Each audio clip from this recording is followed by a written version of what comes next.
The Sum of Their Parts, written by Holdmybeer.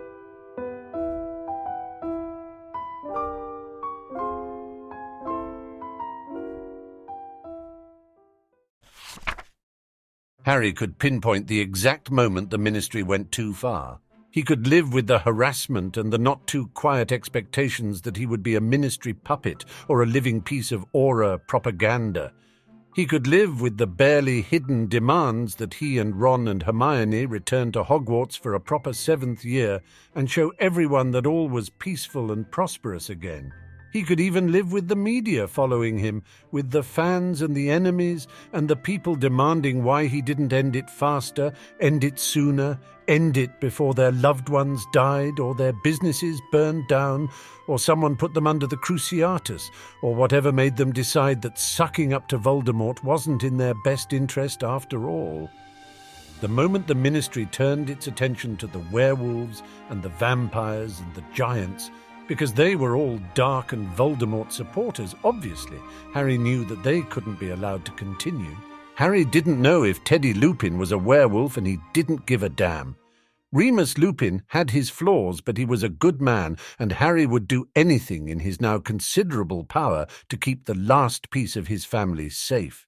The ministry had to be stopped. Not even the man who won had the power to do that, but Harry had never allowed a minor thing like that to get in his way. It was that early September morning in Grimmauld Place, when Harry quietly got up, put aside the offending issue of the Daily Prophet, and left the kitchen to blast a dozen conjured statues to pieces, that he realized that Voldemort had won after all. Harry Potter couldn't change the wizarding world. Dumbledore couldn't change the wizarding world.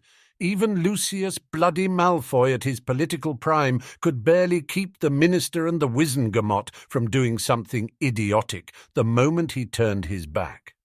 Voldemort managed to take over due to sheer bloody incompetence and cowardice on the part of his opponents, and not because of anything Malfoy had done. There is no good and evil. There is only power and those too weak to seek it. There was no fragment of Voldemort now to offer him his parents back. There didn't have to be. Harry had a godson to protect, and he had seen too many good people die to allow this kind of racist idiocy to pass. The greatest factor for change in the British wizarding world in 30 years had been a Dark Lord. The greatest factor for change in the European wizarding world in 60 years had been a Dark Lord too. Bad changes, sure, but they had been changes, which was more than he had seen anyone else manage. Not Dumbledore, not Malfoy, not a line of incompetent ministers for magic. Voldemort, Grindelwald. If it would keep Teddy Lupin safe, then Harry would gladly add Potter to the list. Hermione knew the moment she saw him. After their year on the run together, he didn't think he would ever really be able to keep a secret from her again. She knew him too well for that. She had only just stepped into the drawing room in Grimmauld Place, Ron behind her, when she frowned in that uniquely Hermione way, and then sighed. It wasn't the destroyed statues. He already vanished those again, but he wouldn't put it above her to somehow know about those too. The privacy wards that flowed from her wand were second nature to all of them these days, and Ron didn't even blink. Another year at the most, and Hermione would be able to cast them wordlessly, just like Harry had the heavy-duty silencing ward on Walburga Black's painting down to an art. "The Prophet?" she asked. "The Prophet, the Wizengamot, really, the entire British wizarding world?" Harry replied with a shrug. "Tea? I just finished a pot." Hermione frowned again, but allowed him to change the subject. "Yes, please. Don't think you're getting out of an explanation, though." "Never," Harry agreed fondly. A well-practiced spell and flick of his wand sent the pot, cups and plates along with a pack of biscuits bobbing through the air in a parade from the kitchens below, up the stairs and to the small table. It still felt like an indulgence to be able to use magic openly and for something so silly. "Ron!" "Like you wouldn't believe." Ron settled gracelessly in the old couch with the casualness of someone who had claimed the spot countless times before. "I've been helping Dad with the burrow all morning. Mum's—" He trailed off. None of them needed it spelled out. Molly Weasley had not taken the death of a son well, and George had all but retreated from the rest of the world. "If I can help," Harry offered quietly. Ron shook his head. I wish. He picked a cup from the bobbing line and just looked at it for a moment. It's nice to have this place. I've still got doxy bites from the box of tapestries in the attics, but it's somewhere not home, you know? I don't have to worry about staying something stupid here. Reckon it'll get better at home in time, but Harry probably didn't understand as well as he should, but he could still empathize. You've got a place here, mate, as often and as long as you want to stay. I still haven't got used to the silence when I'm alone. He glanced at Hermione. That goes for both of you, if the burrow ever gets too much. Ron gave him a tired smile. Hermione reached over and gave his hand a squeeze in silent gratitude. Comfortable silence settled. Harry picked the teapot and a cup from the bobbing line of kitchenware and proceeded to pour tea for Hermione. Ron picked a plate and the biscuits, and the next minutes were filled with the thin sound of porcelain against porcelain, tea being poured, and the soft tear of the paper that wrapped the biscuits. Harry considered it a ritual by now. He had the timing down well enough that he'd usually at least put the water on by the time his friends appeared from the burrow. Both of them looked as tired as Harry felt these days. All the Weasleys were dealing with the loss of Fred, and while Hermione had chosen to leave her parents in Australia, they both knew the decision still kept her up some nights. They're happy, she had said when she came back as she had left, alone. They never were before. I'm a witch now. They were never comfortable with me.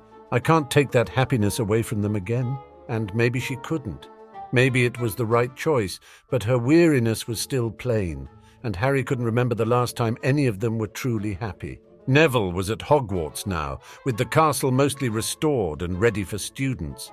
So was Ginny and Luna and most of the others. Harry hoped they were coping better than he was. The silence stretched on. Finally, Hermione put her cup down. You're about to do something incredibly reckless, she told him bluntly. I know that expression, talk. The only real source of change in the wizarding world the last century has been 2 Dark Lords. Bad changes, Harry added before Hermione could. But changes. Horrible changes, Harry, Hermione snapped. Grindelwald was directly involved in World War II. Voldemort would have continued where he left off. He had already started on the extermination camps. Harry took a slow breath. I know, believe me, I know. They were the darkest, vilest bastards in centuries, but not all Dark Lords were. The Ministry routinely labels anyone that goes against them as a dark. History is written by the victors. Herwold the Treacherous was a Muggle-born Dark Lord, claimed to have brought the knowledge of inferious creation to Britain. But the Black Library has books 50 years older than him that mention the process in disgusting detail. His cause was equal rights for Muggle-borns. That's it. He failed, he was tried and executed for high treason, and Muggle-born rights were set back a century. You'd think Dark Lord would have been enough without the whole high treason business, Ron muttered. Not much Dark Lord about fighting for Muggle-born rights, though, is there? Hermione looked a little pale. The traditional punishment for a male convicted of high treason was to have him hung, drawn, and quartered. Dark Lord meant they could strip him of his magic first. There were illustrations. I read that book too, Harry. Ron looked a little sick. Harry didn't blame him. Hermione squared her shoulders and gave Harry a sharp look. Most of them were evil. They are called Dark Lords for a reason. But not all, Harry argued. If he'd succeeded, we'd probably have known him as a hero on par with Dumbledore. He failed, and history was written by someone else. If Voldemort had won, he would have made Dumbledore out to be the bad guy. Oh, sure, probably couldn't get away with calling him a Dark Lord, but he would definitely have been made an enemy of all of magic in every history book out there, working against the poor, innocent, righteous purebloods, encouraging common mudbloods to steal magic from their betters by offering them an education. That's not what happened, Hermione hissed. Who'd remember after 30 years of Voldemort's indoctrination? Harry snapped right back. That's what Malfoy and whatever Death Eater headmaster Hogwarts got would have made it out to be, and you know it. Hermione's eyes narrowed to a vicious glare. So now Grindelwald is a poor, misunderstood victim of political propaganda? No, Grindelwald was a would-be dictator with delusions of world domination, but if that's what it takes to keep Teddy safe, then the wizarding world bloody well had it coming. You can't just take over the wizarding world. Well, I damn well can't let them keep going this way. Look at the bloody werewolf bill. So what if we manage to earn an exemption for Teddy? Who will they target next? Hagrid for being a half-giant? Fleur for being part Veela? Oh, I know, Professor Flitwick for having a goblin as a great-great-grandfather. And what will happen when the wizarding world objects? Will you threaten the prophet and the quibbler? Will you hunt down the dissidents to change their minds? Who will stop you from turning into another Tom Riddle? Ron, who had barely managed to keep up with their fragmented argument, got in a bloody hell.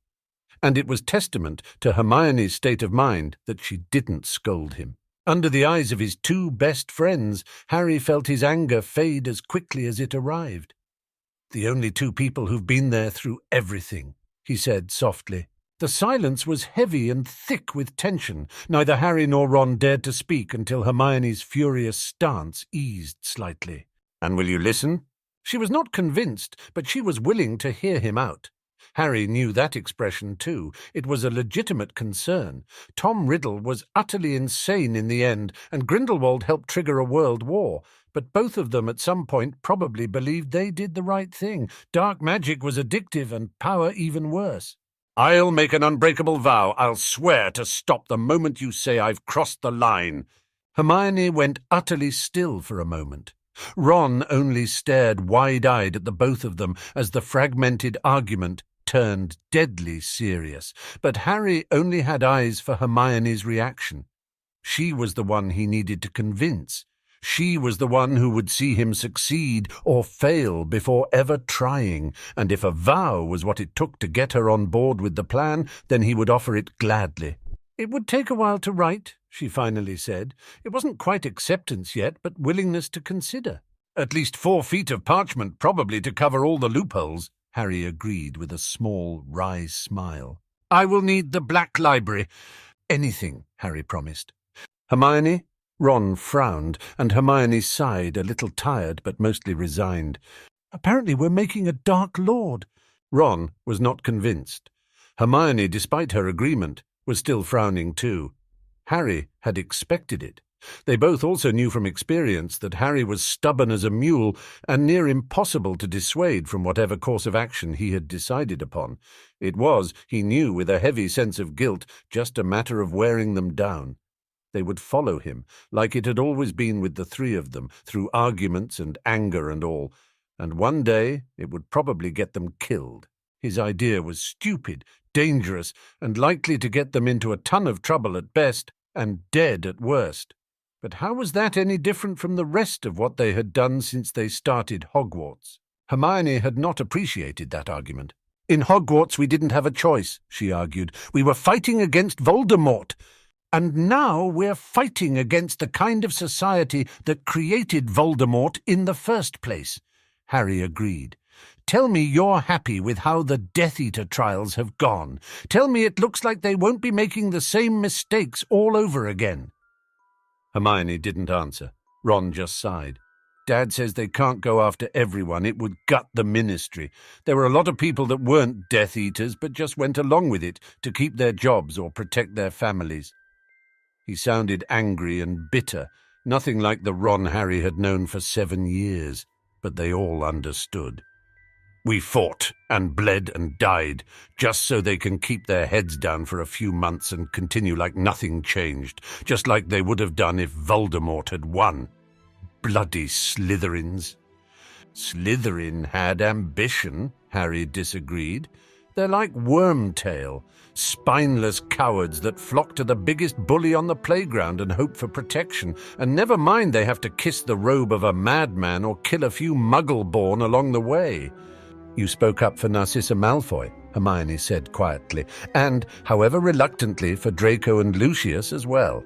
Harry was silent for a moment. "I repaid my life debt." It wasn't quite agreement. It wasn't quite disagreement either. She lied to Voldemort for me. She did it in a desire to keep her son safe, but she still lied to Voldemort and saved my life when she did. The Horcrux was gone. I wouldn't have survived another killing curse. At least it cost Malfoy a lot of gold, Ron muttered. Harry grimaced. They will have it back again soon, even with the fines. Might slow them down for a while, though. Bloody hell. Ron! It's true! Ron got up to pace, all anger and restless energy. They weren't willing to believe the imperious excuse twice, but Malfoy still managed to get out of it because he made up some sap about family and Harry was forced to back him up, and then he threw gold at the Wizengamot until they agreed. A lot of Death Eaters managed to escape completely, and we don't even know who half of Voldemort's forces were. Most of them probably weren't even marked. A year ago, Hermione would have reminded them that it was better than innocents being sent to Azkaban, would have brought up painful memories of Sirius, and they would have ended up screaming at each other. These days they knew better. All of them. They knew the topics to avoid, knew when it wasn't worth it, and most importantly, perhaps, they all knew that the others knew it too. Lucius Malfoy tried to kill us, all of us, at some point or another. Ginny and me in our second year, all of us when we broke into the Ministry, and that's not even starting on the actual war, and he's going to walk free and keep his head down for a few months, and then it's going to start all over again, just because the wizarding world wants it over with and doesn't want to tear up old wounds. If Harry sounded just a bit bitter, he personally felt he had plenty of reasons to. Unfortunately, he's too smart to mess up again like this. Probably got rid of everything incriminating he had. Good luck pinning something on him in the future. Any chance the ferret owes us for saving his sorry hide from the fiend fire? Ron asked. Harry snorted. I wish. Yeah, thought so, Ron said wistfully. Would have been nice, though. Hermione just sighed, and Ron and Harry looked back at her, their discussion forgotten. That the Death Eater trials seem unfair is not a valid reason to become a Dark Lord to fix it. No, Harry agreed. But if it can keep us from fighting another Voldemort in 15 years, then it's good enough for me. Hermione did not approve. Harry was kind of used to it by now. There will be no backing out, Hermione tried again some days later. A Dark Lord cannot simply change his mind and decide to retire peacefully. You will always be a target. I know, Harry agreed, but I'm also the man who won and the slayer of Voldemort. I'd never be allowed to retire peacefully anyway. The Ministry wants me as a tame aura, and any would-be dark wizard out there will be after me to make a name for themselves. There has been no Dark Lord in living memory that died of old age. Harry frowned. There was Arsenic, that Russian one a couple of centuries ago. The Dark Lord Arseny rotted away in a prison in Russia for 26 years before he died, Hermione hissed. That was not old age. Technically, Grindelwald almost died of old age, Harry pointed out. He was like 115, and spent 53 of them in Nurmengard before he was killed by Voldemort, defenseless in his cell. Right, that part sucked for him, Harry agreed. Some of them lived pretty long, though. Until someone killed them. Hermione did not seem to appreciate Harry's cavalier approach to his future. If it wasn't their enemies, it was their followers that betrayed them. Several of them died to curses specifically designed to kill them, to ensure there was no known counter. Voldemort should have looked into that. He didn't have much luck with the killing curse. Harry! Harry sighed. Hermione, do you honestly think I ever had a chance of dying peacefully of old age? Does it matter if the spell comes from the wand of an aura or a dark wizard? Hermione swallowed. It matters to me. Harry felt something in his chest twist, and he got out of his chair and crossed the room to kneel next to Hermione. Her fingers entwined tightly with his the moment his hand touched hers and let him know just how affected by the argument she was. They simply stayed there as minutes ticked on. Then Hermione made a soft sound. I don't want to have to stop you. I know, Harry agreed quietly, and you don't have to. We can find someone else to hold the vow. We can find another way to make a failsafe, whatever you want. No, Hermione took a shuddering breath. No, I don't want to, but we have to, and if you make me use that, we will never forgive you. She would never forgive herself either. Harry knew that without it ever being said. I'd surrender first. To a lifetime in Azkaban? Hermione asked quietly. To the kiss? Or the veil, now that they're trying to remove the Dementors? Or just long enough to finish the job yourself? Harry didn't answer. He wasn't sure what the answer would actually be. How would you even do this? Hermione asked another few days later. We are only 3 people, each with 6 years of Hogwarts' sometimes dubious education to our name and a year of Horcrux hunting to supplement it. What could we possibly hope to do against the Ministry about centuries of institutional racism? I don't know, Harry sighed. Learn what I can. Try to give them a voice somehow, the werewolves and the muggle-born and the part-humans and all. Force the Ministry to listen to them somehow. Hunt down the remaining Death Eaters and unmarked Voldemort supporters that would get rid of a good deal of the worst Wizengamot members right there. Hermione was silent for a long time. She probably assumed he intended to hand those people over to the Aurors. Harry was pretty sure now wasn't the right time to correct her. And afterwards, I don't know. He leaned back in the couch and stared at the darkened wood of the ceiling above them, old and tainted by a century or more of dark magic. I haven't given it much thought. I kind of assumed I'd be dead or outed as a Dark Lord by then. Harry, his name was little more than a sigh from her lips. My childhood was crap, Harry said softly, and the wizarding world was no better. We should be out there, celebrating and dating and being stupid, not flinch from apparition sounds and wake up from nightmares. If this can help keep Teddy safe, then that's what I'll do. It could backfire spectacularly, Hermione warned. They're voting on the werewolf issues this month. Even if it fails, they'll try again, with families like Malfoy and Parkinson and not on the Wizengamot, and they'll keep trying until they succeed. And you believe that taking them down would solve the issue? Maybe, Harry shrugged, or maybe the Ministry will be too busy worrying about me to make that kind of idiocy a priority. Hermione didn't look particularly pleased.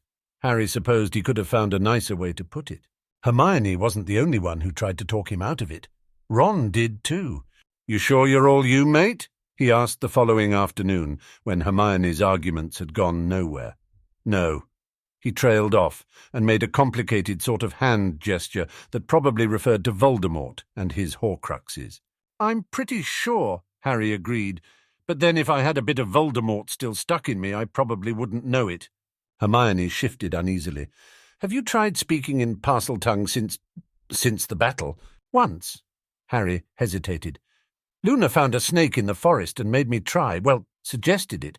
I think she was a little disappointed, honestly. It feels different now. She said I don't speak it, and I believe her. It used to sound like English to me. Now I know I speak English. I can't explain the difference, but it's there. He still wasn't sure how to feel about it. Overwhelming relief, mostly, but somewhere hidden so deep that he almost didn't acknowledge it, was a slight bit of regret, too. Death would have been worth getting rid of the piece of Voldemort's soul stuck in him. The thought of it still gave him nightmares. But the Parseltongue was different. He hated the wizarding world's reaction to it, but he had liked talking with snakes, and he still had a soft spot for the boa constrictor he had met at the zoo so long ago. Something about his hesitation made Hermione frown. Harry? I miss it sometimes, he admitted quietly. Not the bit of Voldemort, but the Parseltongue. I don't speak it anymore, but I understood most of what Luna's snake was talking about. A lot of it is gone, though. Hermione was silent for a moment. Professor Dumbledore understood Parseltongue, she finally said. He just couldn't speak it. It would make sense your knowledge of the language stayed, even if you don't possess the magic to speak it anymore. Harry wondered briefly what else of Voldemort's had stuck around before he violently pushed the thought aside. It wasn't something he wanted to think about, and it definitely wasn't something he wanted to bring up. The Horcrux was gone. Compared to that, very little mattered. They met up frequently, just about every day, but they had good reasons to meet, at least. No one questioned why the Gryffindor Golden Trio spent so much time together.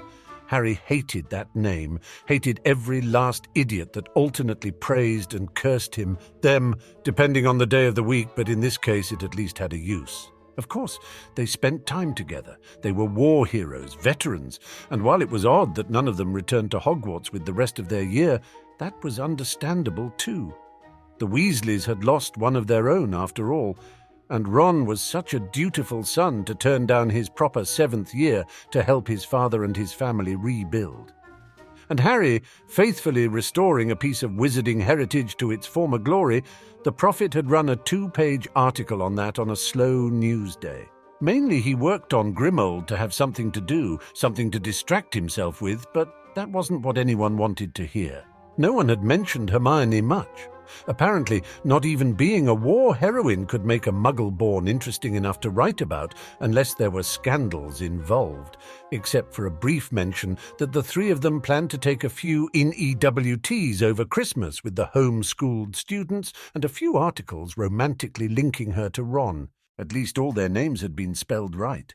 Harry considered that a small mercy. A far greater mercy was the fact that Rita Skeeter still behaved. She towed the line, but Hermione's threats of exposure still seemed to hold her back from anything too damaging. Harry held no illusions that it would last, but for now it kept her acid quill reined in. Part of the time they spent together was spent trying to make Grimmauld inhabitable. It had taken damage during the war, and they worked through it slowly, one room after the other.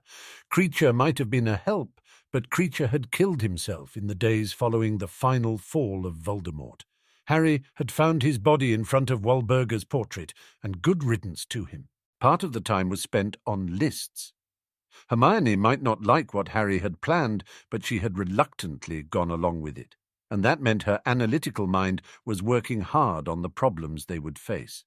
There were lists, Harry knew, long, detailed lists under brutally efficient security measures, and those lists grew longer every day.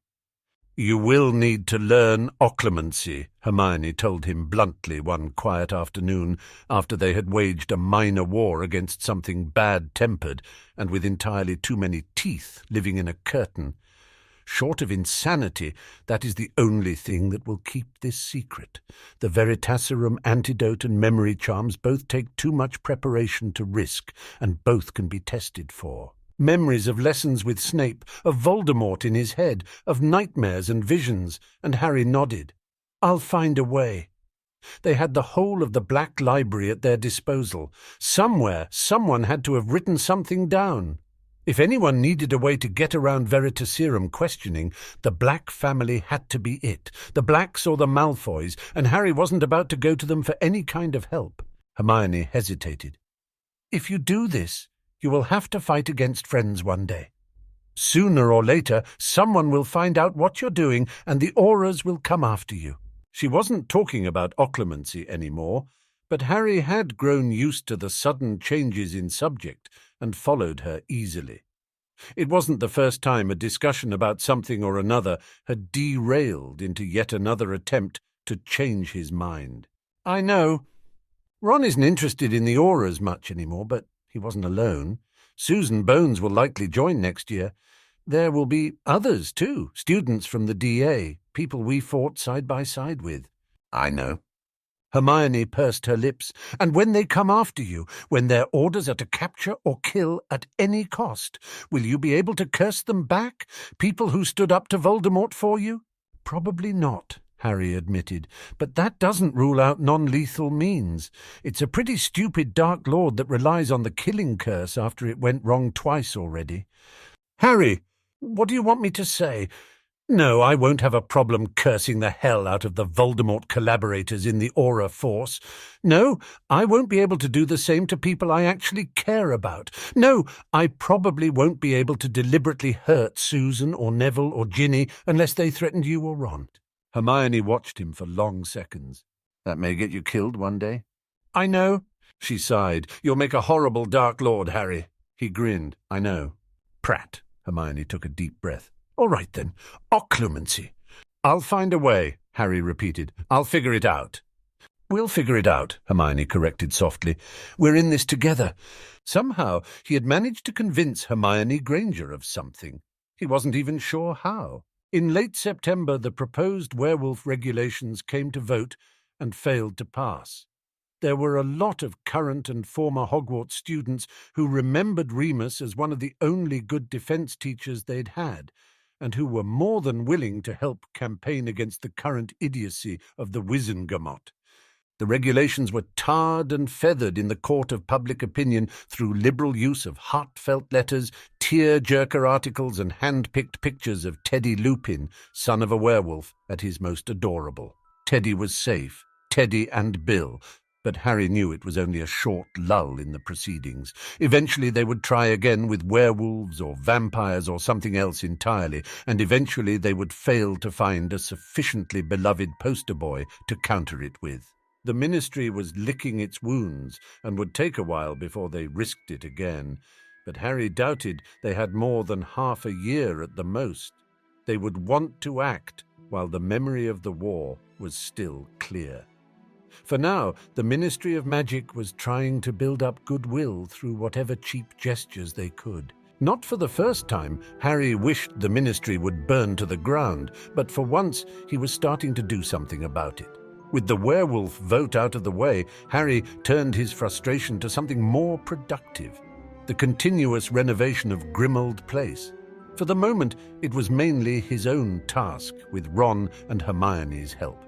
But he didn't mind. Creature would have helped.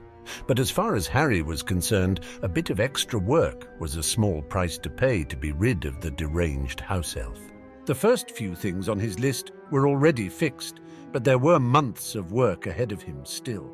One of the things near the top of the list was the decor.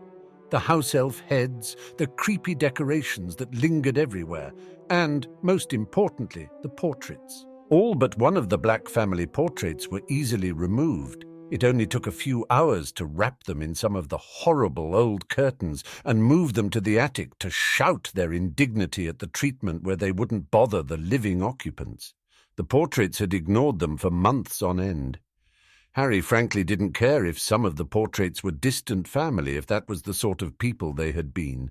The only portrait left was Walburga Black, hidden by the tattered velvet curtains and kept quiet by the strongest silencio they could manage between the three of them.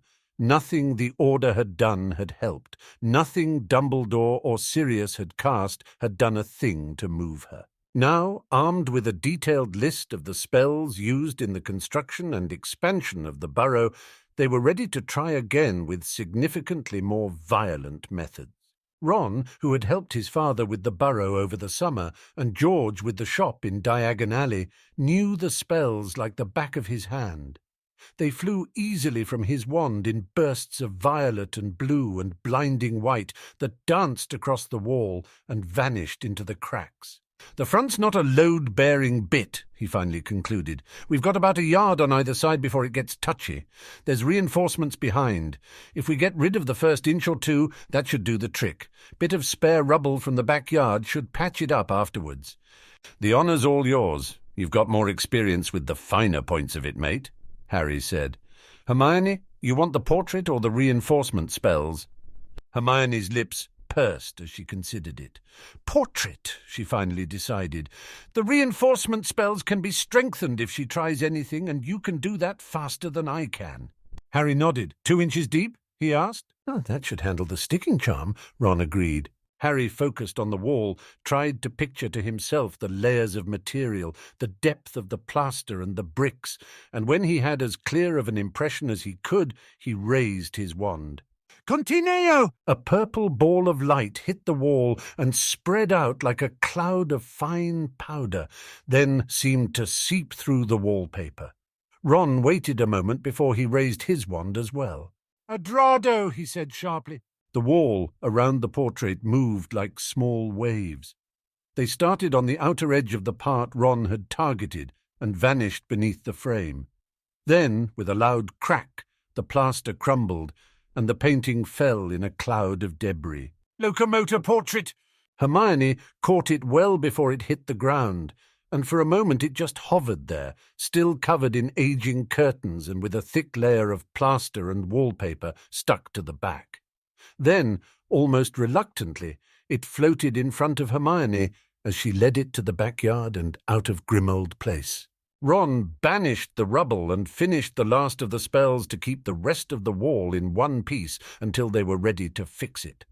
Then Harry carefully let go of the reinforcement spells. The wall stayed where it was supposed to. Ron took a relieved breath. Don't know how Dad does it. Merlin, it takes enough focus out of me just to do a bit of a wall, and he put up an entire shed in a weekend." With one last glance at the gaping hole in the wall, the two followed Hermione outside.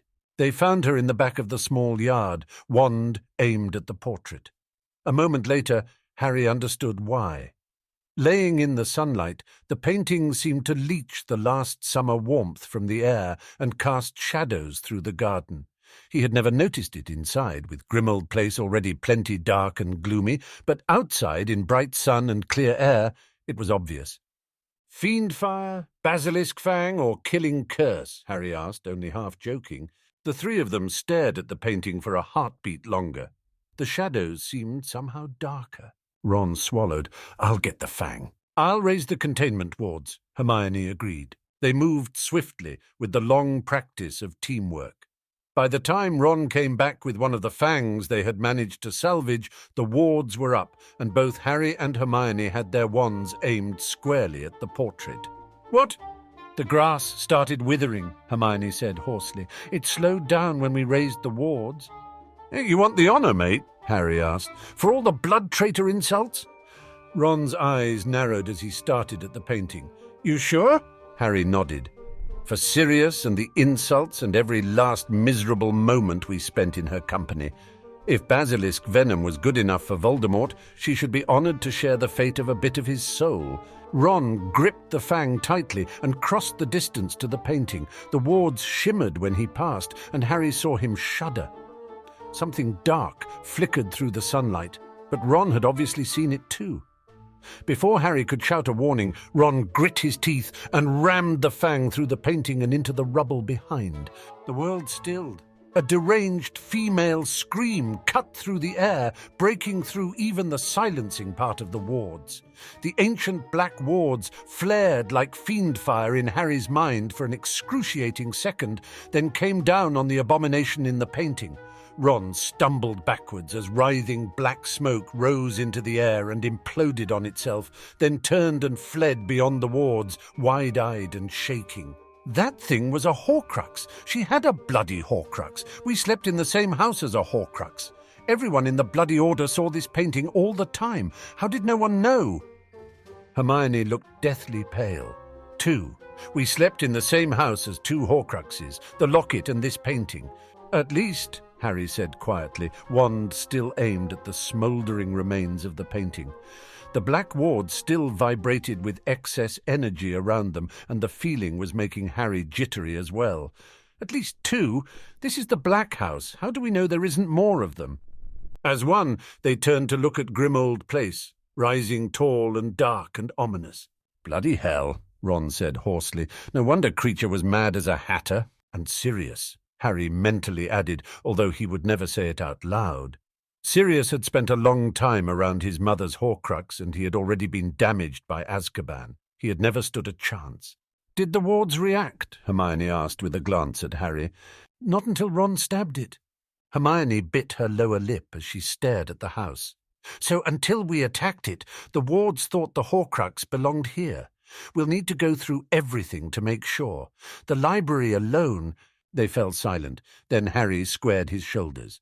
"I guess I found a new hobby. He was regent of the House of Black, and his godson was not going to go through Grimmauld Place one day and find a Horcrux, not while Harry was alive to stop it. 2 spells and a bucket of rubble from the growing pile of junk in the yard was all it took to fix the wall. The wallpaper still had a gaping hole, but they needed to replace that anyway, preferably with something that didn't look like it had been bought in the 1930s. Harry knew that Grimmauld Place would never be light, and he was all right with that. A little bit less dust and depressive decorations would be a big improvement, though. "Lunch?" Ron eventually said when it was well past noon. Even he hadn't had much appetite after the Horcrux. Harry's stomach rumbled at the reminder, and Hermione gave them both a fondly exasperated look. "Boys?" "Hey, I've got bread and leftovers," Harry offered. "Butterbeer, too. I can cook something, but that'll take a while, or we can try the cauldron." Leftovers are good, Ron decided. It remained unsaid that none of them wanted to deal with the crowds and the attention they would inevitably draw.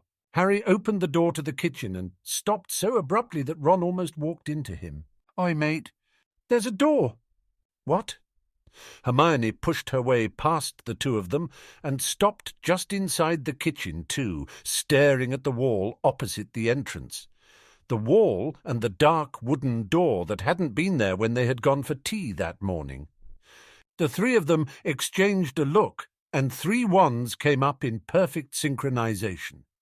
Harry and Ron kept a close eye on the door as Hermione cast every detection spell she knew of until she finally lowered her wand again. "Nothing," she said. "No curses that I can detect, no traps, just the echo of some spell or another that's already fading." "Could it have been tied to the portrait somehow?" Harry asked.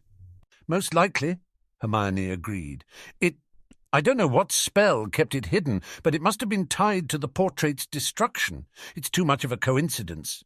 Ron took a step forwards. "Ron—" "Just a look," Ron said. "You said the door was safe. Just going to open it, see what's there." Hermione didn't look happy, but didn't object, and both of them kept their wands safely aimed at the door as Ron gripped the handle and it moved with a soft sound. They paused. Then Harry and Hermione cautiously joined Ron's side as he pulled on the handle. The door opened soundlessly. There was the top of a narrow, winding staircase, but the worn steps vanished into inky darkness that swallowed the bright light from the kitchen. The trio looked at each other. Then Ron held out his wand. "Lumos!" The darkness pulled back sluggishly, almost as if it were alive. Harry took a cautious step forward, wand at the ready, while Hermione jammed the door thoroughly open behind them. None of them were about to trust something that had been hidden by a Horcrux. "Harry?" she asked. "Nothing from the wards," Harry replied, "just the usual faint presence of old wards, with the first whispers of a personality. Whatever was down there, the wards didn't consider it hostile.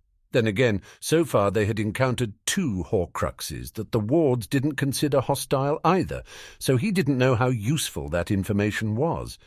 The black wards were just a little too friendly with dark magic to be all that helpful.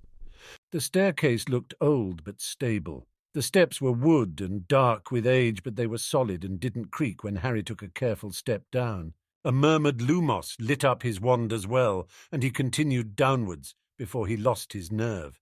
The sound of slightly heavier steps behind him revealed Ron was there too, and then, finally, a huff from Hermione before she followed as well. It felt reassuringly familiar, enough that Harry actually smiled. "I thought we were done messing around in mouldy, dark, dangerous places after Voldemort finally died." "Harry!" Hermione sounded a little scandalized and not entirely serious, and Ron laughed. For a moment it felt normal again, before Voldemort, before Fred, before Cedric and Remus and Tonks. For a moment something in him eased a little. Then their lumos illuminated the room beneath them fully, and Harry was pulled back to the real world. The basement was clearly magically expanded beyond reason and looked like the final resting place of a century or more worth of junk. Towering piles of old books appeared to balance through magic alone, and a myriad of chests and boxes became the walls of a claustrophobic maze. The headless hide of a house elf with greying skin was draped on the top of an antique-looking desk, while ancient jars and bottles of potion ingredients threatened to spill out of an old crate. Several of the bottles were murky brown, and one of them had what looked like finger bones peeking out of the sludge in it. Harry kept down the bile and made a note to look up cleaning charms. Possibly get a house elf. A house elf sounded good right now. The floor was bare stone. The sound of their footsteps was swallowed by the clutter, and the towering piles sent a shiver of unease down Harry's back. On the floor, dwarfed by the mess, it would be so easy to get lost, even in a relatively small room. The paths between the piles of junk were barely big enough to fit a human, and Harry suspected that only house elves had ever actually set foot there. There was no dust anywhere, but the smell of stale air and old books, and Merlin knew what else lingered heavily in the room as they carefully moved through it. None of them dared use the bubblehead charm. If something in here was toxic after sitting around for this long, the smell might be their first and only warning. Harry poked at a mangy-looking fur coat, robe, thing with his wand. A chunk of fur fell out and slid to the floor, leaving a bare patch behind. He wondered if the Black family had ever actually thrown anything out, other than disappointing family members. "This book is from the library," Hermione said from a few stacks over. Her voice sounded as if she spoke through a blanket, like it was pressed down by the heavy sense of stale magic. "I recognize it. It was one of the books Mrs. Weasley was going to throw out. Even the damage on the back cover is the same. Creature must have hid it. Most of this pile has the black coat of arms on them." "Bloody hell! Over here!" Ron shouted from further ahead. Hermione dropped the book and was only half a step behind Harry, wands ready as they ran towards Ron's voice as far as they could through the maze of clutter. They found him on the other side of a wall of chests, several of which had old robes spilling out from the top. For a moment, Harry saw nothing but the wall in front of Ron. Then he spotted what had made his friend yell for them. At their feet, covered by a locked latch of heavy iron bars, was another staircase, as narrow and winding as the first, and though the thick darkness beneath, the rusty chains just barely visible in the bright light of Ron's lumos. 10 minutes and a number of strong locking spells later found them in Sirius's old room with a bottle of fire whiskey and 3 large glasses. Ron had gone bottoms up on his first glass without flinching and was well into the second glass before he spoke. "Sirius's family was insane." His fingers had stopped shaking after the first glass, but he still looked rattled. "You reckon there's bodies down there?" Hermione's hands, already white from her tight grip on her glass, tightened further. "The house was empty for a long time. I don't think Creature would have fed anyone down there unless his mistress ordered it, and Holdmybeer Black never would have. If there was anyone down there, it would just be skeletons by now. Mummified, maybe. If the air down there was—" She trailed off and took a large swallow of fire whiskey. The flush from the heat of it just barely gave her pale face a bit of colour back. "Or Creature might have disposed of them," she added faintly. Harry emptied his own glass before he could think too much about the images that brought up. He still shuddered when he poured another glass. "I say we get blind drunk and deal with it later." 2 sick-sounding agreements joined his suggestion. Harry made the vow on Halloween. It was dark and dreary outside, perfectly suited for his mood on this specific day of the year, but it felt right to make it tonight. Maybe it was asking for something to go wrong, or for the vow to mutate in some strange, supposedly impossible way, but Harry was determined to see it through. On this day, the veil between the living and the dead was at its thinnest, and Harry wanted his parents and Sirius and Remus to know. Maybe this was a stupid idea. Maybe this would get him killed and his name cursed for centuries, but he wanted them to know that he had tried. They had sneaked out of the burrow after Molly Weasley's birthday dinner with the woman's reluctant permission. The Weasley matriarch believed that Harry wanted a little time to himself to speak with those he had lost, and that Ron and Hermione were there for support. Harry did not correct the assumption. Headmistress Minerva McGonagall had sent the students of Hogwarts home for the weekend. Few families had come through the war unscratched. Even fewer did not have lost friends and companions to remember. She firmly believed that those that survived needed to face the memories together, and in their own way. That was what Harry, Ron, and Hermione now did. As Halloween approached, even bright, bustling Diagon Alley seemed to fall silent. The same heavy, oppressive silence had settled over Grimmauld Place when they entered the door. The room seemed dark and unfamiliar, and the ambient magic, already dark on a good day, felt almost alive in every breath that Harry took. Maybe it was an omen. Maybe it was the black magic's way of blessing their endeavour. Harry had never been one to back down when he had committed himself to something, though, and he wasn't about to start now. They had long since picked the spot, and they ascended the stairs in silence. Harry knelt with Hermione on the faded, old rug in the library where they had both spent so much time, and felt a strange calmness settle even as his heart raced. Ron stood above them, shoulders squared in the way that meant he wasn't happy about it, but he'd go along with it, and they better be bloody sure they knew what they were doing. Harry held out his hand, and Hermione clasped it with no hesitation. Only the slight tremor in her muscles betrayed her nervousness. "What if I got something wrong? What if—" "You didn't," Harry replied with quiet conviction. "Ron? The third of their trio touched his wand to their joined hands, and Hermione took a steadying breath.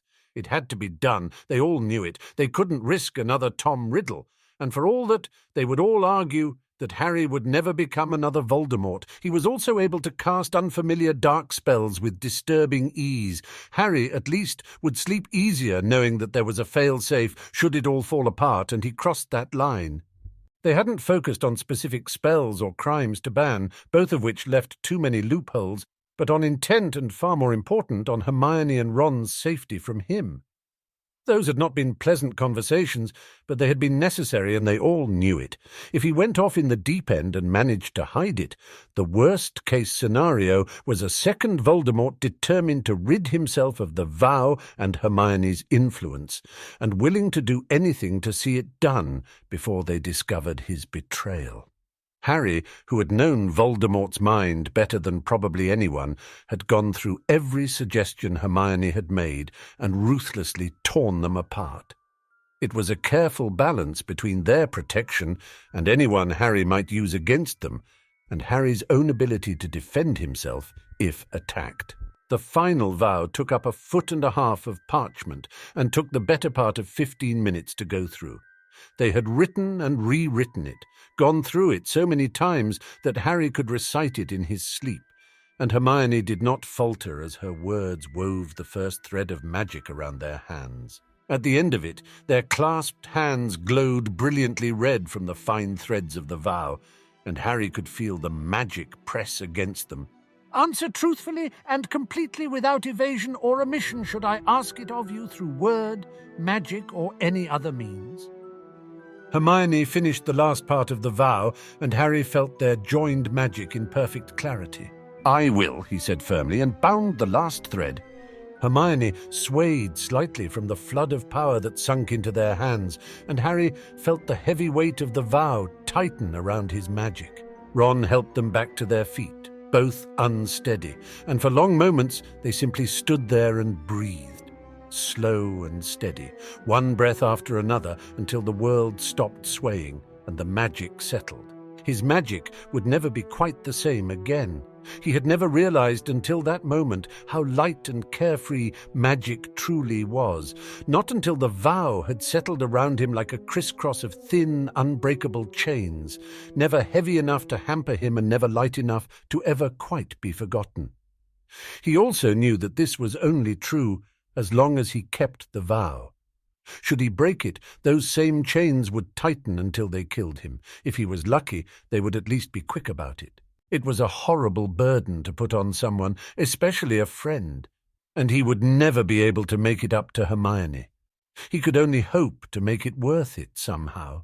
"Thank you," Harry breathed, and put 1,000 unsaid words into that one breath. "Thank you, I love you, I won't let you down, I swear, and I'm so sorry." Hermione knew him and heard them anyway. "Until the end," she said quietly. "I know," her words agreed, "and I forgive you." Ginny cornered him in the Burrow the morning after Halloween, shortly before she had to leave for King's Cross and Hogwarts again. The Burrow was a loud, chaotic mess like always, even with just one child about to leave, and Ginny took the opportunity to find him alone in a room, away from all the chaos below. Harry had come to see her off, but he needed to be alone sometimes, too overwhelmed to handle it all, and she knew it. Ginny closed the door softly behind her and squared her shoulders. "Kiss me." Harry blinked.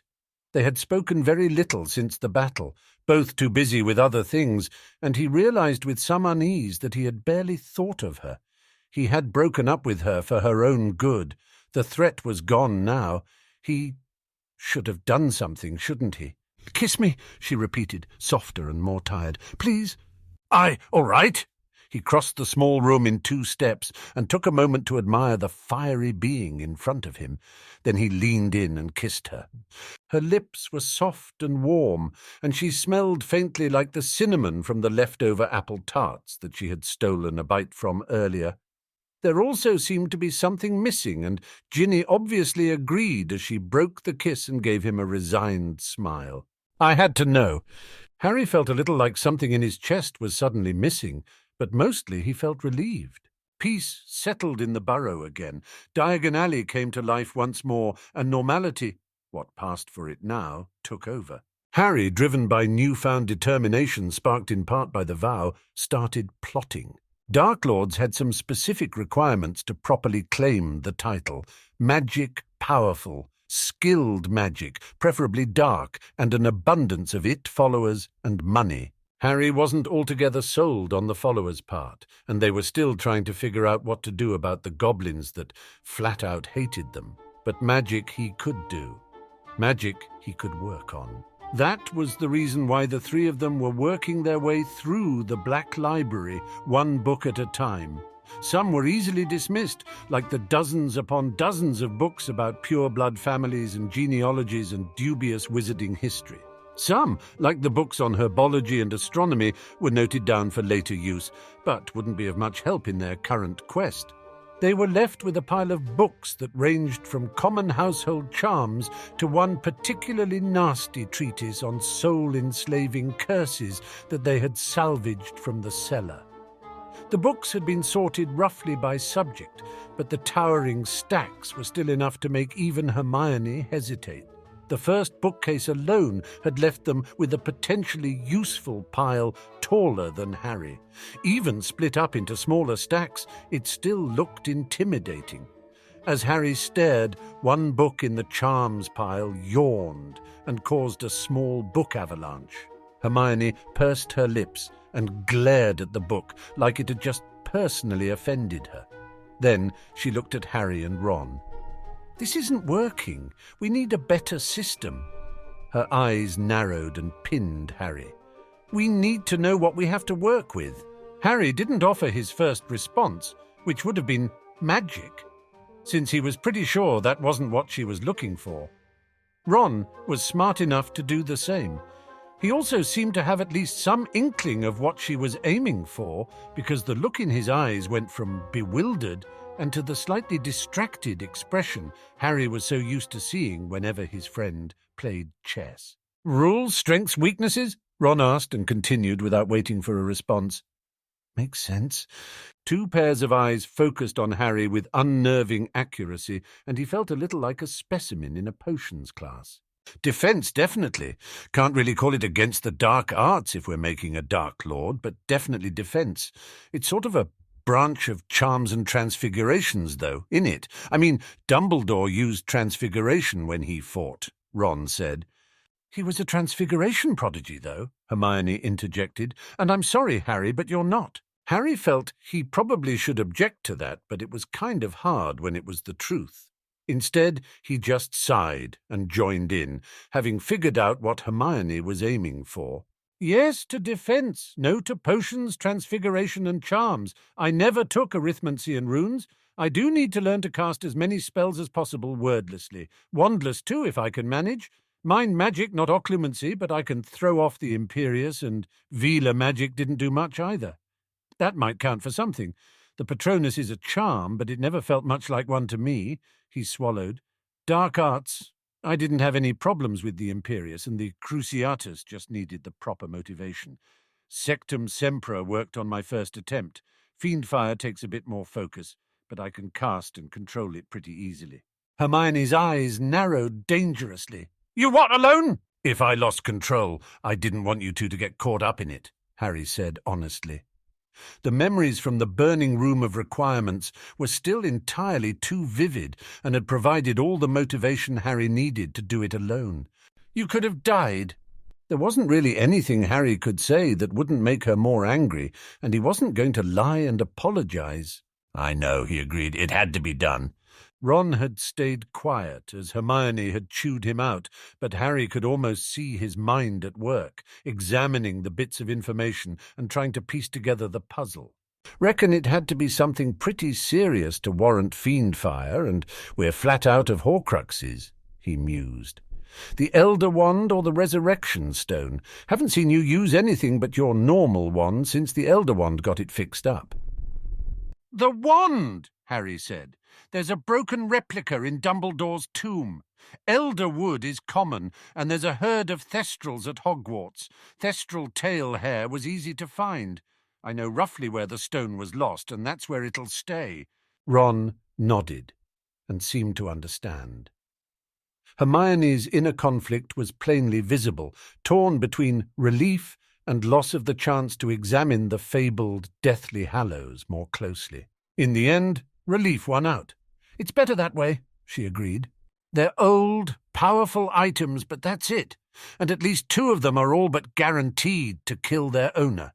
Harry hesitated.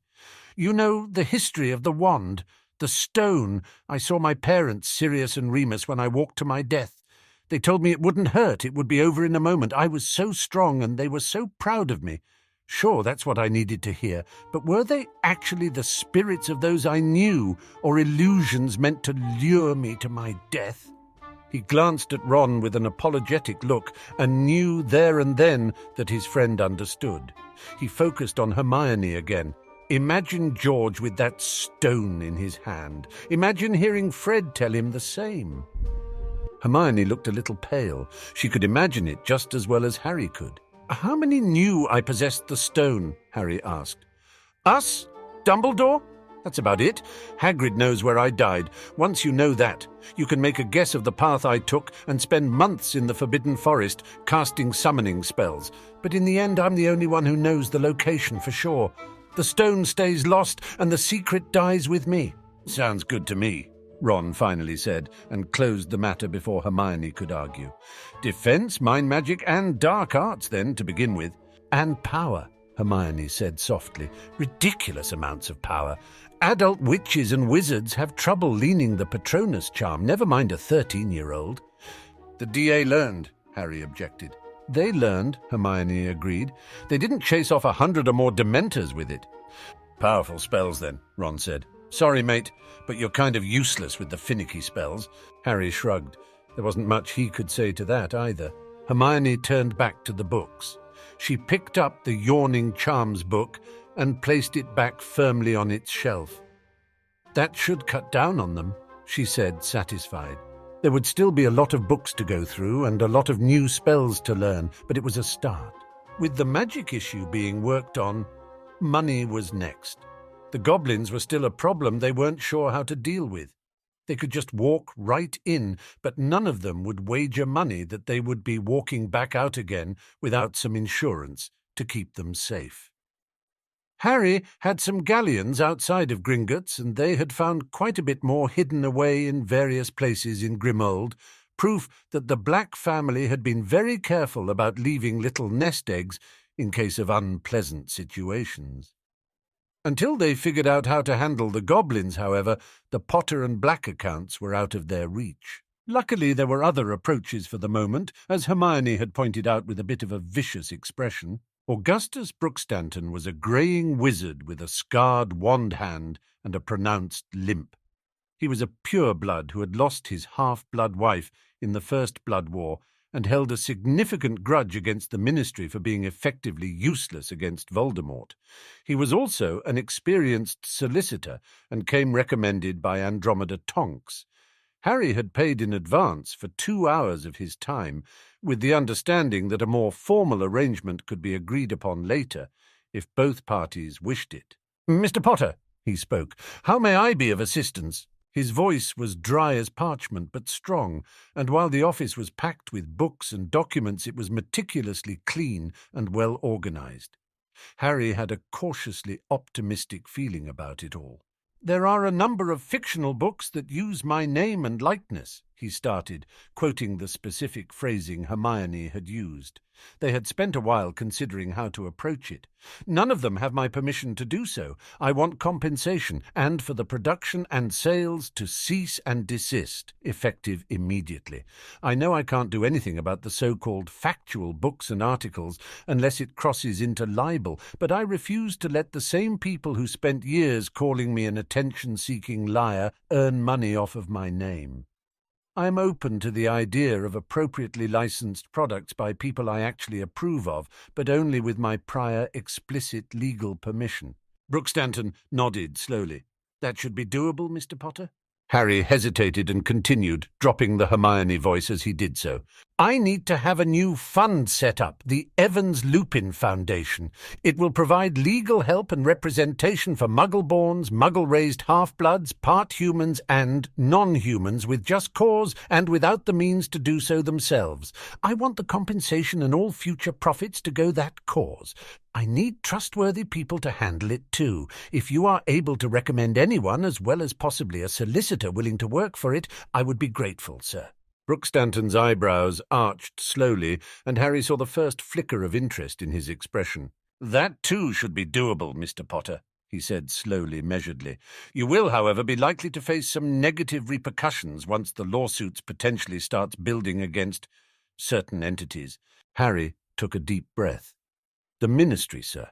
I know, I don't care. Most of the Muggle-born and part-humans and unacceptable half-bloods that had their property claimed by the Voldemort regime still hadn't had them returned, and no one in charge seems to care. It's all we're working on it, and legal issues, you know. The only reason their vaults aren't gone too is because Voldemort didn't have enough time to crush the goblins. The Ministry is too busy passing laws to keep werewolves out of jobs, or arguing how much non-human blood makes someone a subhuman being to do a thing about it. This isn't what I fought for, sir. This isn't what any of us fought for. If they come after me, so be it.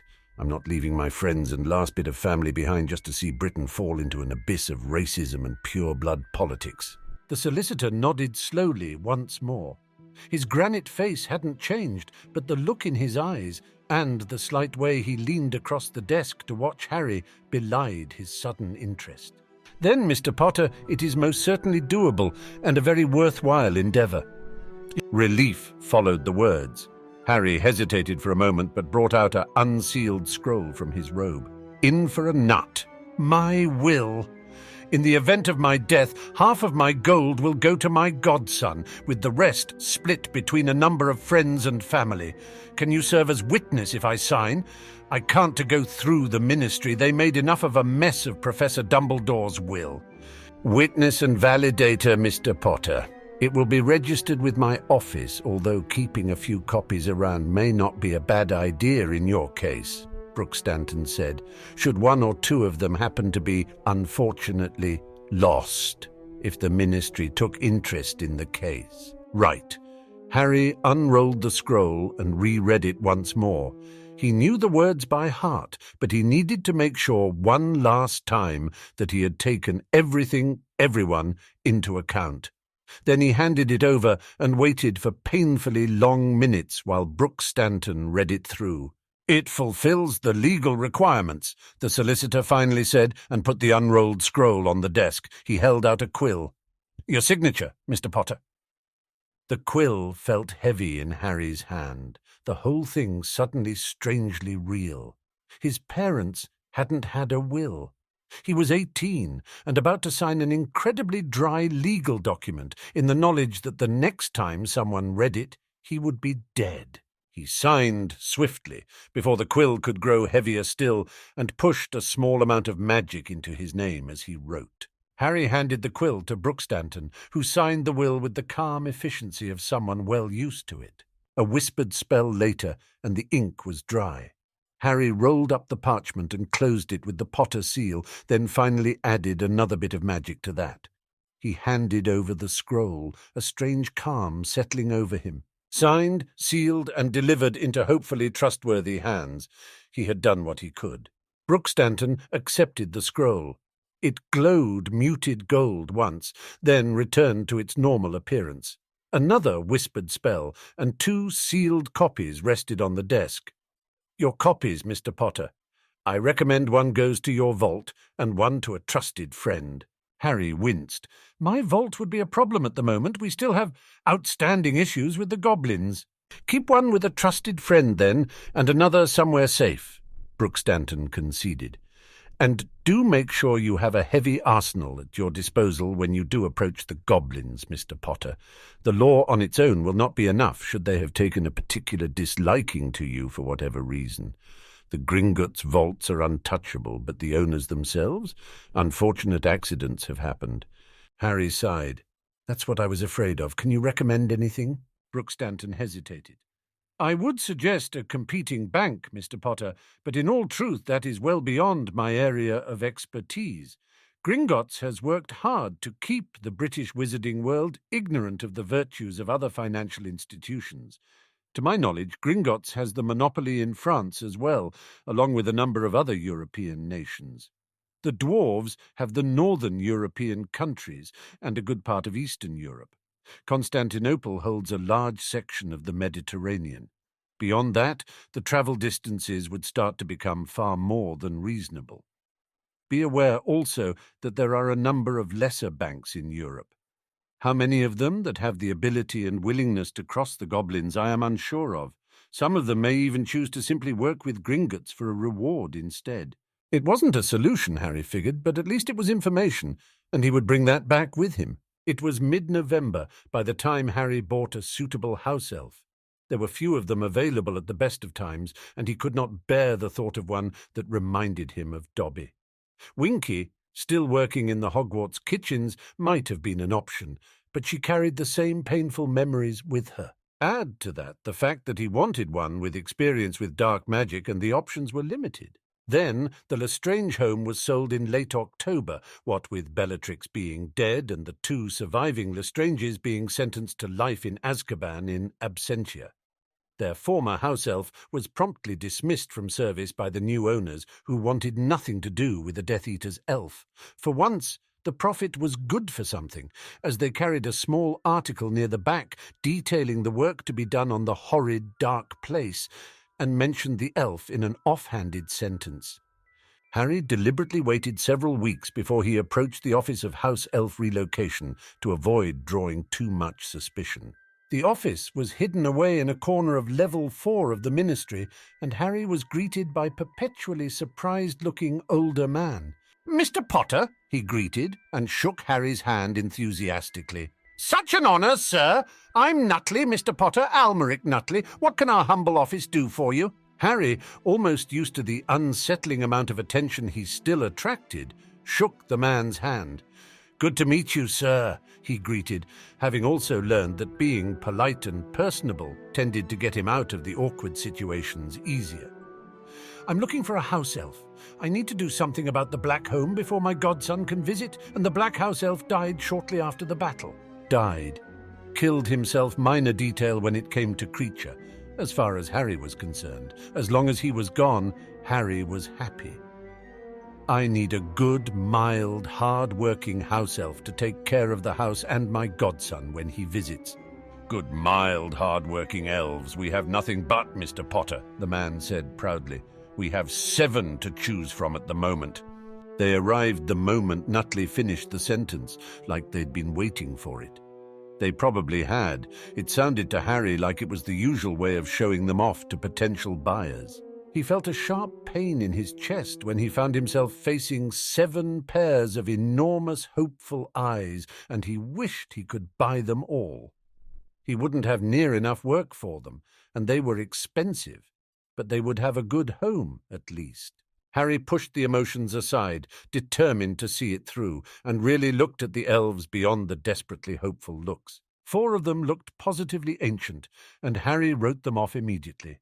They would be too old to handle Teddy through his childhood, and Harry didn't want his godson to face the pain of losing a beloved house elf as a child. He hadn't been sure how to recognize the former Lestrange elf, but the moment he saw her, he knew. She was paler and thinner than the others, and hunched over like she was trying to hide herself. She was also missing most of her left ear, and Harry didn't for a moment believe that had been an accident, not with people like Bellatrix Lestrange around. Harry crouched carefully in front of her and made sure not to make any sudden moves. "Who is she?" he asked softly, glancing at Nutley. The man cleared his throat. "That's Mute, Mr. Potter. She's, the former Lestrange elf. No name, they never cared, so we gave her one. We did. A timid little thing. But I assure you, she's a hard worker. She can't speak, you see. They removed her tongue." "Merlin." Harry looked at her again, small and frightened and looking so lost and hopeless, and his heart broke for her. He had planned to buy the former Lestrange elf pretty much no matter what, short of another creature, but there was no way he would let her stay in Ministry hands now. "Has anyone else shown interest in her?" Harry asked quietly. Nutley shook his head. "Not when they find out about her tongue, sir. A house elf that can't speak unnerves people.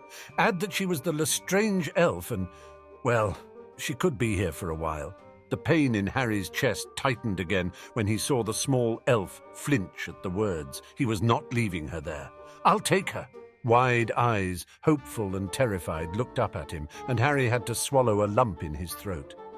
"I have an old home," he said. "Lots of maintenance. I hate cooking, too, and I have a godson that's going to be walking soon and leave a mess everywhere. Would you like to be my house elf?" The large head nodded frantically, and that was the end of it. Harry Potter was the new owner of a house elf that was probably as damaged as he himself was, and he was just fine with that.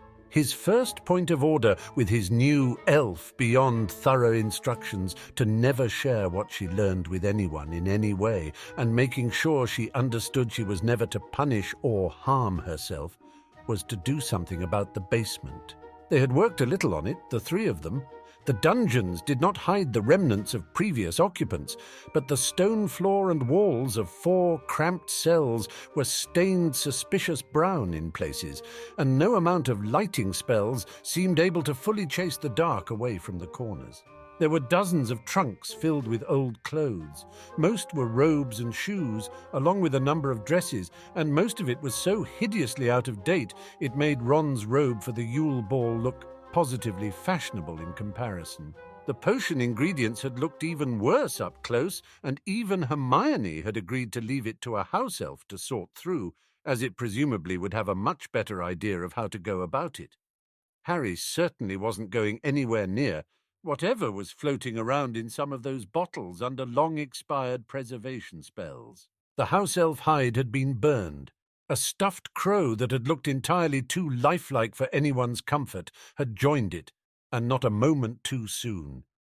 It had come alive with an otherworldly screech when it caught fire and been torn to pieces a moment later by one unified reducto from 3 different wands. They all cursed first and asked questions later these days. They had moved as many books as they could find and cleaned what they could, but the basement was still dark and unnerving and downright disgusting in places. Mute, thankfully, didn't seem to mind. "Return any books to one of the empty bookcases in the library and put anything else that's harmless and potentially useful in the attic," Harry instructed her. "Toss the ruined things you find, and anything dark or dangerous or you're not sure about, you can leave here and I'll sort it. Anything enchanted goes in one pile. Be careful. Don't trust anything in here. This was all collected by the Black family, and they were as dark as can be." Mute nodded frantically and popped away. She didn't want thanks or acknowledgments. Harry had already learned as much. She preferred to do her job out of sight and out of mind. If Harry had lived in the same house as Bellatrix Lestrange for years, with no way to defend himself, he would have wanted to be invisible too. Harry settled down in the office he had claimed for his own, with a stack of papers from Brooke Stanton. A number of things needed his signature, and the lawsuits were the least of it. Setting up a foundation apparently required a lot of paperwork, and all the more so when its stated mission included dealing with non-humans. It was a few hours later, when Harry was wrapping up the last of the papers, that Mute reappeared. She wrung her hands anxiously and looked at Harry with worried eyes. If he hadn't been worried what else he might see in her mind, he would have wished he knew enough legilimency to tell what she wanted. "You found something?" he half guessed, and Mute nodded frantically in agreement.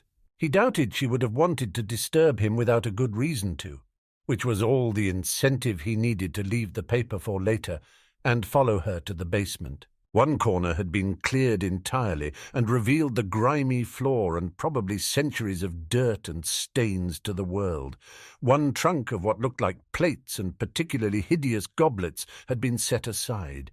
Harry could practically feel the dark magic seeping from them, and leaning against the wall in a heavy, ornate frame was the portrait of a middle-aged woman with greying hair. She looked like a black, dark-haired and with sharp eyes that narrowed as he approached. She wasn't the mirror image of Andromeda or Bellatrix that he almost expected from a portrait of a woman of the black line, but there was enough of the same features that the relation was impossible to dismiss. Then he spotted the small, grimy plate beneath her and could barely make out the name. Doria Potter. Harry recognized the name from the black tapestry and felt his mouth go dry. Doria Potter, married to Charles Potter, and actual honest-to-Merlin family, however distantly related they might be. The woman pursed her lips. "You look familiar," she said sharply, then peered closely. "Who are your parents, boy?" Harry swallowed the lump in his throat. "James Potter and Lily Evans. They died in 81, and we're family, I think." Doria Black was definitely of the black line.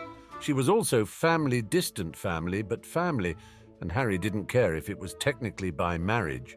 The Potter line had intermarried with the Black family several times before, and that meant that somewhere, generations in the past, they shared several common ancestors. The closest Harry had been able to find was Cygnus Black, father of 4 children, including the disowned Isla Black, who married a mudblood and whose daughter married into the Potter line, and Phineas Nigellus, Dorea's grandfather. Harry had brought the painting to the dining room where it would be easier to talk with her, and he had thanked Mute as much as he could before she popped off once more to continue her cleaning of the basement. "They never approved of the marriage," Doria explained, when Harry had wondered why her portrait was hidden away. "The Potters weren't of proper blood, they claimed. They weren't dark.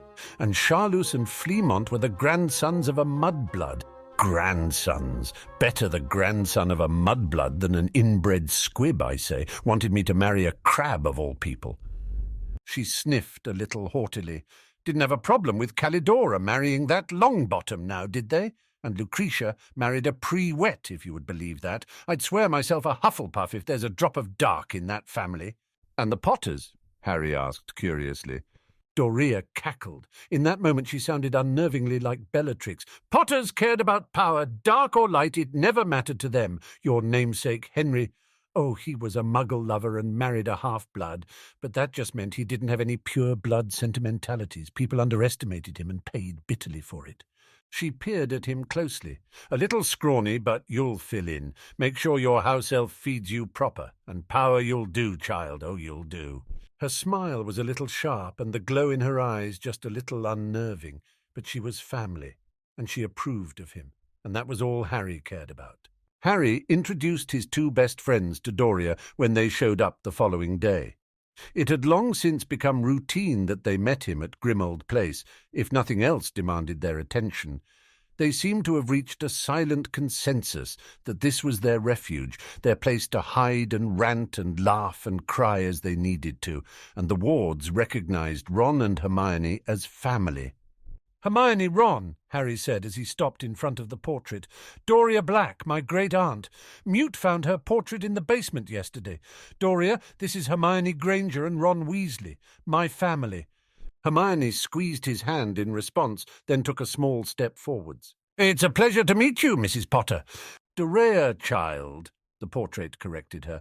"My grandnephew claims you as family. To you and young Ron, my name is Doria." The sharp eyes focused on Hermione. While Harry couldn't read her mind, he was pretty sure she was trying to work out if Hermione was descended from anyone she might know. Family mattered a lot to Doria Potter. "Muggle-born or half-blood?" Doria asked after long moments. "I don't recognize your features, but some lines could have intermarried since I died," she conceded. "Muggle-born," Hermione replied a little defiantly. "And a Gryffindor," Doria stated, seemingly not bothered by Hermione's bloodline or their Hogwarts house. Harry was relieved. "None in Slytherin, and Ravenclaw and Hufflepuff don't have that stubborn fire. Oh, they all have their uses, but I married a Gryffindor, brave and boisterous on the outside, but relentless and merciless as can be." Something about the answer nagged at Harry until it finally clicked. Did my grandparents have a portrait done? My parents. Doria stilled for a moment. "Your parents died young, child? Few wizards and witches have portraits done young. My Charlus refused. So did your grandparents. The Potters didn't do living portraits. They refused to be remembered as the pale echo in a portrait. If this Doria was a pale echo, Harry had to wonder what she had been like when she still lived. Her and her husband both. He had seen no images of the man, but he got the impression of someone stubborn and proudly defiant.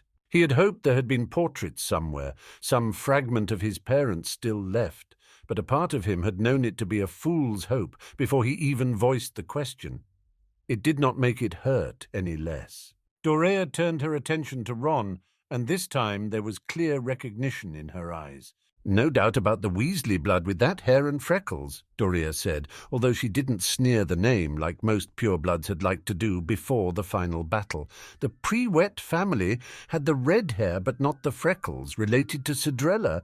She married Septimus Weasley and was blasted from the family tapestry for it. Ron glanced at Harry, who shrugged in return.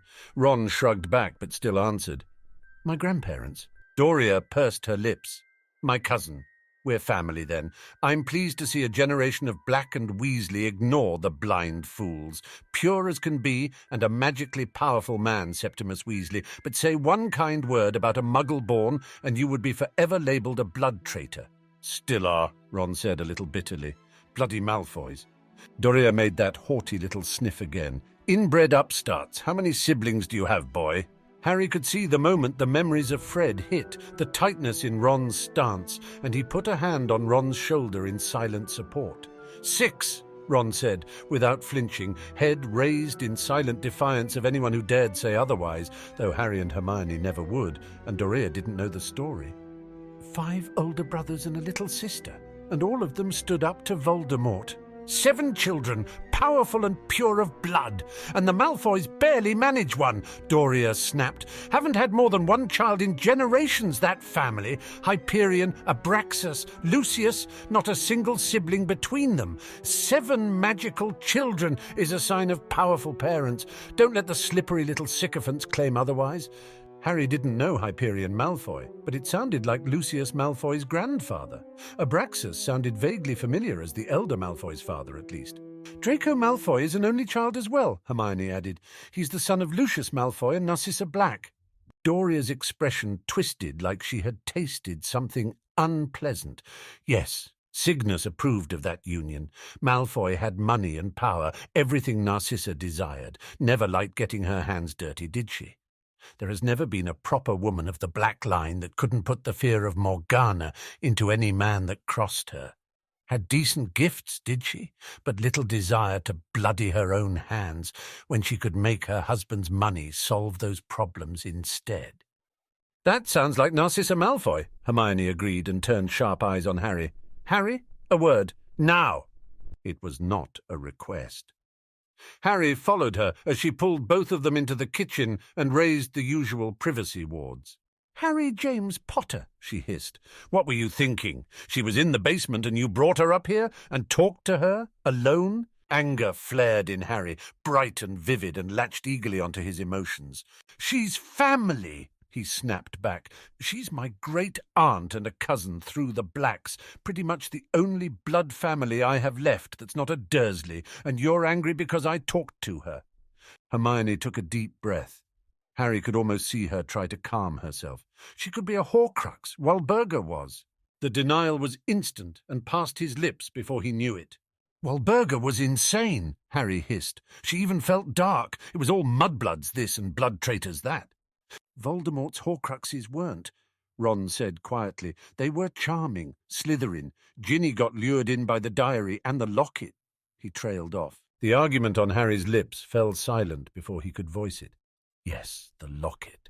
Voldemort had been insidious, charming, seductive, and able to smooth talk his way out of just about anything. Only the headmaster seemed to have been onto him. Dorea was family. Dorea was part of the very small bit of decently close blood family he had left, even if she was a portrait and she cared about him, or at least he conceded she pretended to very well. He didn't know what he would do if she turned out to be a Horcrux.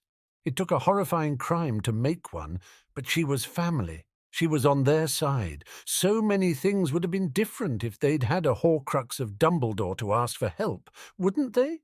The thought was abhorrent, but if it could have saved lives, should that not have counted for something? "Is there a way to find out?" he finally asked hoarsely. "One that doesn't involve destroying her portrait?" Hermione took a deep breath, and Harry knew it would be bad news. "Not that I have found. We could have identified Voldemort's Horcruxes a lot faster if there had been." "She's family." "I know," Hermione said. "She knew my father, my grandparents." "I know." Something in him snapped. He turned and slammed his hands against the wall, the sharp sound ringing through the kitchen.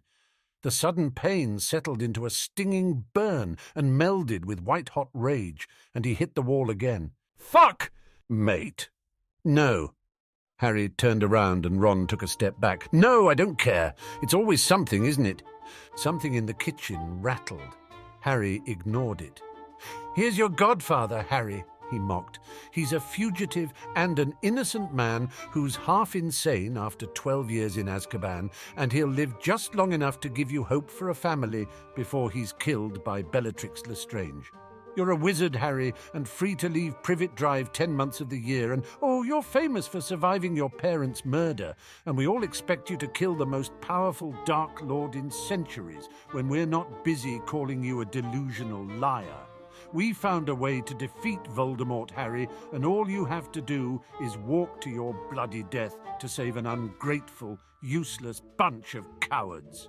The kitchen was deathly silent. The rattling had stopped. Every plate and cup in the kitchen was hovering an inch above the shelves, and the air was thick with the pressure of barely restrained magic. Hermione's eyes were wide. Ron, already pale from early winter, looked downright sick. Harry took a slow breath and tried to get his anger back under control without shattering every bit of china in the kitchen. Slowly, the pressure eased. The cups and plates settled with barely the whisper of sound. Hermione swallowed nervously. Ron seemed to regain a little colour. "I don't care," Harry repeated, calm and utterly unyielding. "She's family. I don't care if she's a bloody Horcrux of Voldemort himself. She's helping us, and that's more than anyone else has ever cared to." Hermione took a deep breath. Harry could see the need to argue in her eyes, but then she hesitated, and her shoulders slumped ever so slightly. "All right," she conceded softly. All right, we'll keep an eye on her and on you. That's not up for debate, and you have to make sure you don't spend too long talking to her, but all right. She doesn't feel like dark magic, and she trailed off.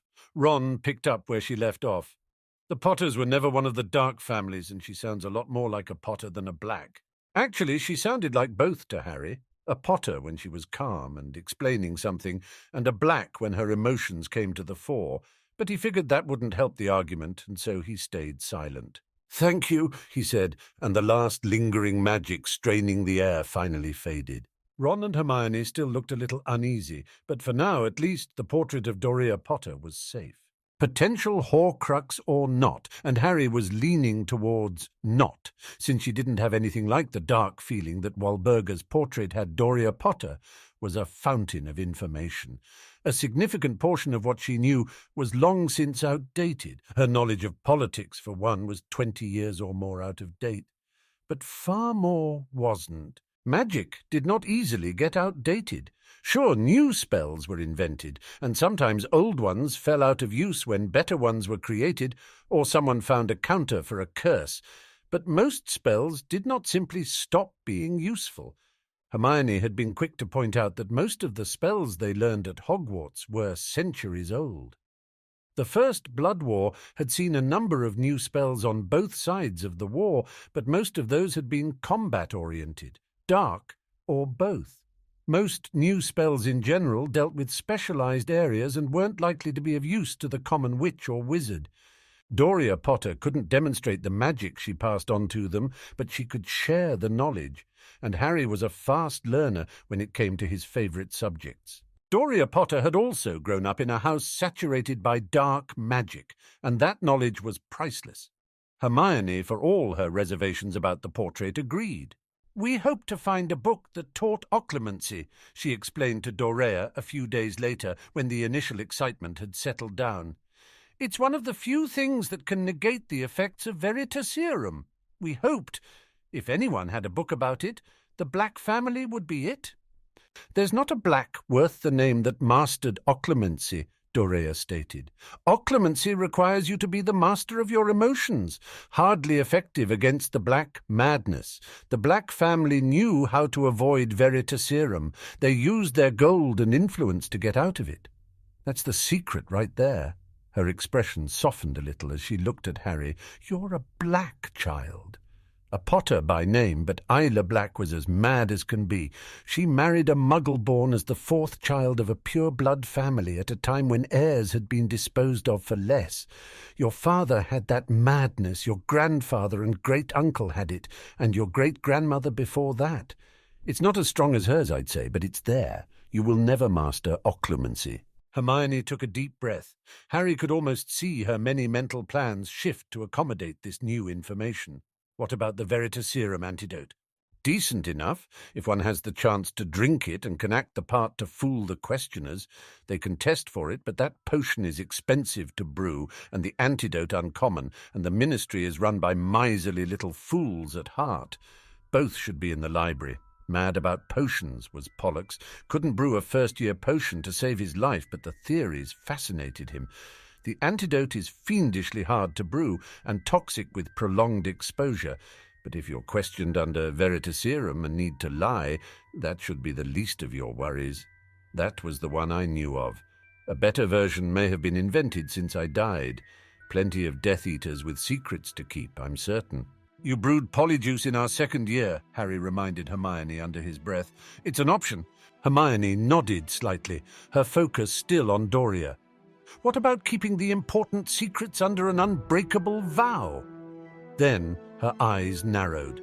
"But even if it kept the secret, they'd know you were hiding something, and they would keep asking around until they found something." Dorea's answering smile was sharp. "Indeed, wizards have tried, child, and some of them died gruesomely when something finally slipped from just the right question and just the wrong wording. Unbreakable vows were meant to bind actions, not secrets. If you use it to block veritaserum, make sure it's a secret worth your life. If the only alternative is Azkaban or the kiss, it may even be an advantage. A swift, if painful, death is preferable to a dementor." Harry took a deep breath, starting to feel a little lost as every option was shot down. "I can throw off the Imperius," he offered. "Would that do anything?" Doria's attention shifted to him in an instant. "As cast by a competent wizard." Harry stood a little straighter, defiance seeping into his stance. "Voldemort himself in my 4th year. And Barty Crouch, Jr. But that had been nothing next to Voldemort's." Doria cackled again. "He was an imposter, Riddle, but by Merlin he was a powerful one." She turned thoughtful, the shift in mood almost enough to give Harry a whiplash. "Doesn't hurt to try, I think. You sound like a competent girl, Granger. Dose him and make him spill every secret. Then keep doing it until he learns to hide the truth, or you give it up as a lost cause. Feed him the antidote, too, and maybe he'll learn to replicate the effects on himself. There's your solution."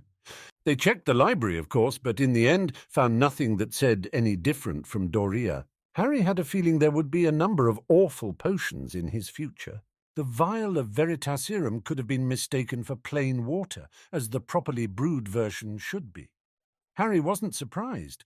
Hermione had been the one to brew it after all. The antidote was an unappealing, pale, milky green that looked a little like milk gone off.